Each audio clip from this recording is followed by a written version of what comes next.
నమస్తే అందరికీ welcome to త్రికాల్ voice. నేను మీ అజయ్ కుమార్. చాలామంది నన్ను అడుగుతుంటారు, కమ్యూనిస్టులను మనం ఎందుకు వ్యతిరేకించాలి, వాళ్ళు కూడా దేశం కోసం పనిచేస్తున్నారు కదా అని. అసలు ఈ కమ్యూనిస్టుల గురించి కొంచెం లోతుగా తెలుసుకునే ప్రయత్నం చేద్దాం. మార్క్స్ అభిప్రాయాల ప్రకారం సమాజ నిర్మాణం అనే ప్రయోగం 1919లో రష్యాలో, 1925లో భారత్లో కమ్యూనిస్టు పార్టీ స్థాపించబడింది. అది దేశంపై బ్రిటిష్ వారి ఆధిపత్యం ప్రతిష్టంగా ఉన్న కాలం. దేశ ప్రజలు దారిద్ర్యంలో, పరపీడనంలో మరుగుతున్న కాలం అది. చాలా మంది కమ్యూనిస్టుల వల్ల పేదలు, అణగారిన ప్రజల దుస్థితి మెరుగుపడుతుందని ఆశించారు. సామ్యవాదం అనేది కొంతమంది ధనికులుగా మార్చిన చాలా మందిని పేదలుగా ఉండడానికి అంగీకరించిన వ్యవస్థను నమ్మారు. 1939లో మొదట్లో కమ్యూనిస్టు పార్టీ బ్రిటిష్ సామ్రాజ్యవాదాన్ని మరియు ముస్లిం లీగ్ను వ్యతిరేకించి వాటిని తక్షణమే బలప్రయోగంతో కూల్చివేయాలని పిలుపునిచ్చింది. కానీ 1941లో రష్యా మీద జర్మనీ దాడి చేయగానే భారత కమ్యూనిస్టు పార్టీ రెండో ప్రపంచ యుద్ధాన్ని ప్రజాయుద్ధం అని చెప్పి అన్నారు. అదే సమయంలో రష్యా మిత్రరాజ్యంగా ఉన్న బ్రిటిష్ ప్రభుత్వానికి ఒత్తాసు పలికింది. 1942లో బొంబాయిలో జరిగిన క్విట్ ఇండియా మూవ్మెంట్ను వ్యతిరేకిస్తూ బ్రిటిష్ సామ్రాజ్యవాదులను బ్రిటిష్ అధికార వర్గం అని, ముస్లిం లీగ్ను ముస్లిం ఉద్యమం అని, పాకిస్తాన్ డిమాండ్ను ముస్లిం జాతీయవాదం అని పలుకుతూ వీటితో ఆగకుండా ఈ కమ్యూనిస్టులు నేతాజీ సుభాష్ చంద్రబోస్ను నాజీ కుక్క, జాపనీస్ ఎలుక అని చెప్పేసి పిలిచారు. ఒకవైపు జిన్నా యొక్క టూ నేషన్ థియరీ చెప్పి ముస్లింలను వేరే రాజ్యం ఇవ్వాల్సిందేనని డిమాండ్ చేస్తుంటే, ఈ కమ్యూనిస్టులు ఇంకా అడ్వాన్స్గా పోయి భారతదేశం అనేక జాతుల సమూహం, ప్రతి జాతికి స్వయం నిర్ణయ హక్కు ఉండాలి అని చెప్తూ భారతదేశంలో చీనికలు తీసుకోవడానికి ప్రయత్నం చేశారు.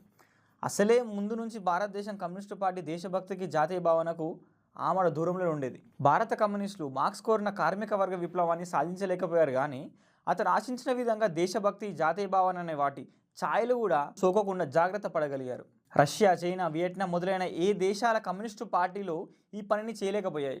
ఈ ఘనత బహుశా ప్రపంచం మొత్తం మీద భారత కమ్యూనిస్టులకే దక్కుతుంది. జాతీయత కాలం చెల్లిన భావన అని స్పష్టంగా చెప్పాడు ఎంఎన్ రాయ్. ప్రజా జీవితంలో ఎప్పుడు, ఎక్కడ, ఏ సందర్భంగా దేశభక్తి వ్యక్తీకరణ జరిగినా దానిని కమ్యూనిస్టులు నిరసిస్తూ అవహేళన చేస్తూనే వచ్చారు.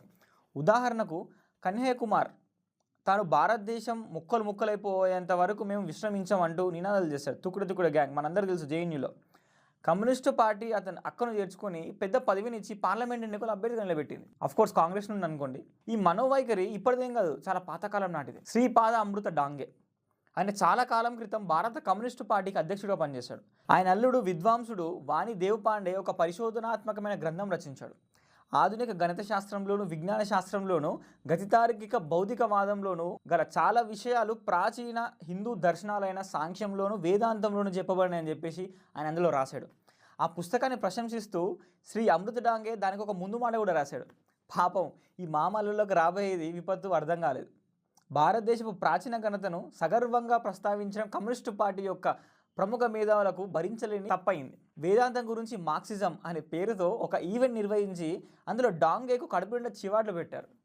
డాంగే మహాశయుడు తన తప్పును ఒప్పుకొని తలదించుకోవాల్సి వచ్చింది. చైనా భారతదేశంపై దురాక్రమణ జరిపినప్పుడు కమ్యూనిస్టులు వారి నిజ స్వరూపం చూపించారు.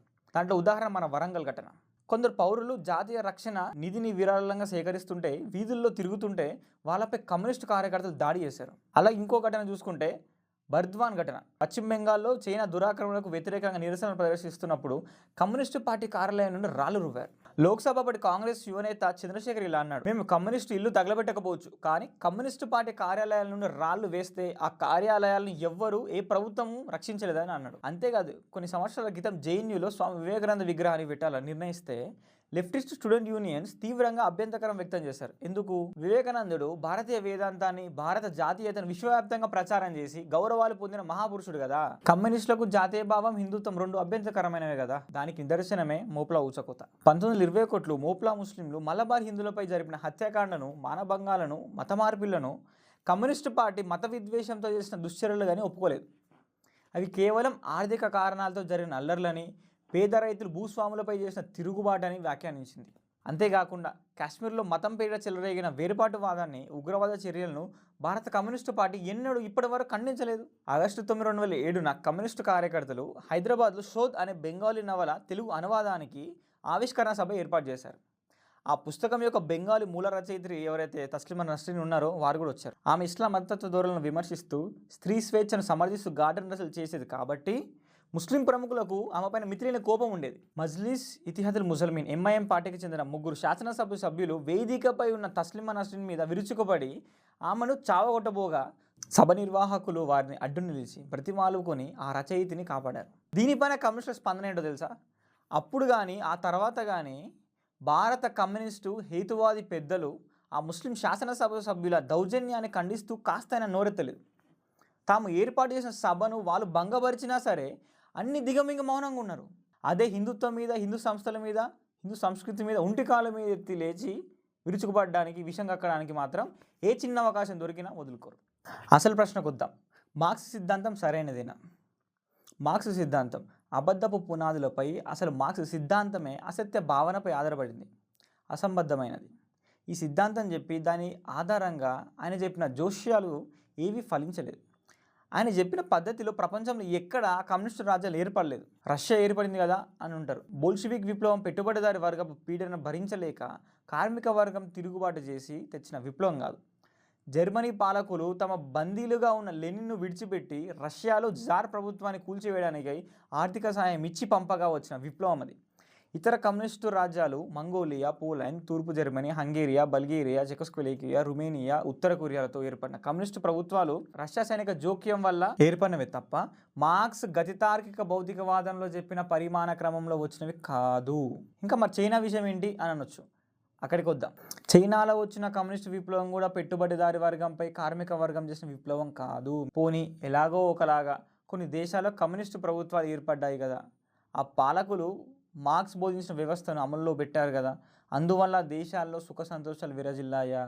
మార్క్స్ ప్రవచించిన కమ్యూనిజానికి మొట్టమొదటి మహాదుర్గం ప్రయోగశాల అయిన సోవియట్ యూనియన్ 1991 డిసెంబర్లో కుప్పకూలిపోయింది. దాని కారణాలు ఏంటి? కమ్యూనిస్టు ఆర్థిక వ్యవస్థ విఫలమై సోషలిస్టు పారిశ్రామిక రంగం, వ్యవసాయ రంగం కుంటిపడి సకల వస్తువులకు తీవ్రమైన కొరత ఏర్పడ్డం. ఇక చైనా రక్తపాత విషయానికి వస్తే అక్టోబర్ 1949 చైనాలో కమ్యూనిస్టు ప్రభుత్వం ఏర్పడింది. భూ సంస్కరణలు చేశారు.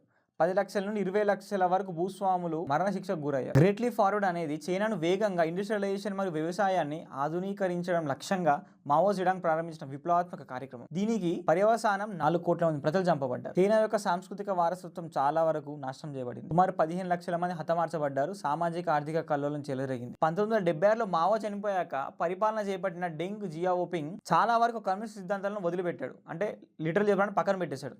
ఆర్థిక ప్రగతిని, స్థిరత్వాన్ని నెలకొల్పేందుకై స్వేచ్ఛ క్షిపణి వ్యవస్థ అంటే ఫ్రీ మార్కెట్ సిస్టమ్ ప్రవేశపెట్టాడు. అంటే చైనా కూడా మార్క్స్ను వదులుకుందన్నమాట. ఇప్పుడు భారత ప్రాచీన ఆర్థిక వ్యవస్థను చూద్దాం.